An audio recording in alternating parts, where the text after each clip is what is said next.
Avid researchers around the world have attempted to solve life's greatest question.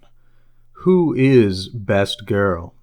You might say all girls are best girls, or it's whoever you like most. But I say that's just dodging the question. I believe there exists an algorithm to determine who truly is best girl. Let's approach this by calculating values to describe both physical attributes and personality. We'll later combine these scores to find a total value for our girls. The physical score will consist of somewhat readily available data that can be converted to numeric quantities. We will compute statistics measuring thickness, fertility, weight, legality, disease tolerance, individuality, and utility. These will all sum to the physical score. Let me elaborate. The thickness index is calculated using hip, bust, waist, and height measurements. I used extensive research and in-depth analysis of polling data to come up with these equations. Here we have relative thickness and absolute thickness. Relative thickness will take into account the thickness of a waifu, but will adjust it based on her height. Absolute thickness is the pure thickness of a woman. By combining these two values, we get the total thickness, or our thickness index. Here, higher scores are achieved with bigger ass and tits, relative to waist size and height. This way, proportionality and size are favored, evening the playing field between thick girls and lollies. With fertility, I chose humans as the preferred race, as you have the option to have children. There's a risk of mutations, disease, and sterile offspring with waifus of different species, so here humans will score higher. Next, we have something called the ponderal index for our weight. It's similar to BMI, except it's a bit more accurate when looking at really short people and tall people, which makes sense for this case as we have lollies who might be at a disadvantage with BMI. If the girl is too skinny or too chonky, she'll score less than if she were normal weight. For the legality, we just verify if the waifu is 18 or older, otherwise we'll subtract 10 points for the 10 years in prison. The disease tolerance was based on eye color, skin complexion, and blood type. Dark eye colors score higher because you have a lower risk for macular degeneration. Light colors score slightly less. Red, purple, and pink make you an albino, and if your eyes are yellow, you have jaundice. For skin, dark-skinned girls are less likely to get cancer. And for blood type, I evaluated risk for disease where AB has the highest risk of developing dementia and heart disease, followed by A and B, and finally O with the lowest risk. For individuality, rare features score much higher. Unique eye colors, different colored skin, and hair all contribute to individuality. Finally, we have utility. Now, in the case of an emergency, you might need a quick blood transfusion, fresh kidney, or some stock supply of food. So, if the waifu can fit this criteria, she scores better. If the blood type is unknown, you get the lowest score, but if you're human, your score is slightly higher. Girls that are hybrids of animals and other things can potentially serve as food, in case of an emergency, of course. I know I wouldn't feel bad eating that ass if my life depended on it. You might ask how I managed to get this data.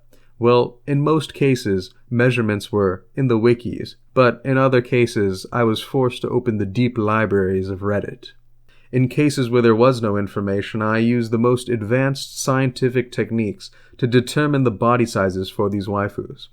Figuring out kanas and shinobu sizes were in particular a fucking pain in the ass to find. You see, body visualizers are limited to a minimum height of 137 centimeters, so I had to use my very large brain to infer the most likely values for their measurements. Shinobu is on the light side, and Kana is extremely thick. To calculate the personality score, I had to figure out a neutral way at finding if a personality was good or bad. This is where I used artificial intelligence and natural language processing to interpret textual data. I decided the best course of action was to use Wikipage personality descriptions as the vehicle for the NLP and sentiment analysis to determine if the girl is a prime waifu material. The way this works is it finds key descriptors that are classified as either positive or negative in connotation. The more positive the descriptions, the higher the polarity, and in contrast, the more negative the descriptions, the lower the polarity. The analysis can also tell you how objective or subjective the descriptions are, so I also took these into account. Let's take a look at these two sentences. 4. The negative statement scores low on polarity but high on subjectivity. The positive statement is high on polarity, and the neutral statement is low on polarity, but low on subjectivity. So we use both these values to help account for bias in the personality descriptions. Unfortunately, some girls have much less written about them, like Rem, and others, like 02, have gigasimps who wrote entire novels describing the most intricate details of her pubic hair. Seriously, look at this. Who has time to do this? Absolutely ridiculous. Anyways, back to my optimal waifu algorithm. Alright, I'm here, ready to see this data for myself. Let's see who the true best girl is. Alright, let's run this.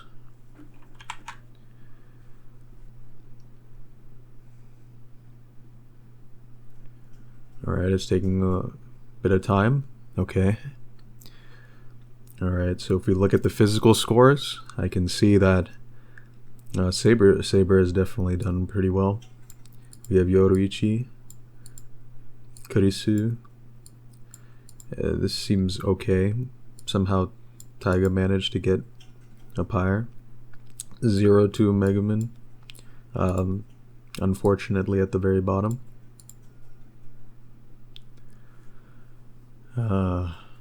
Unlucky. Alright, personality scores. Shinobu, interesting. Shinobu managed to beat everyone else. Pretty handily, actually. Okay, now the moment of truth. Who is the best girl with the combined scores? What?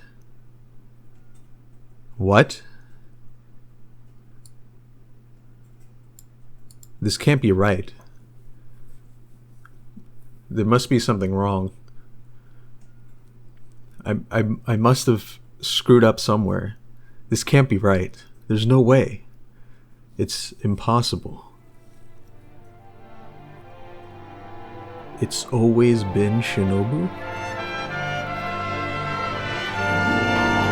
Always has been.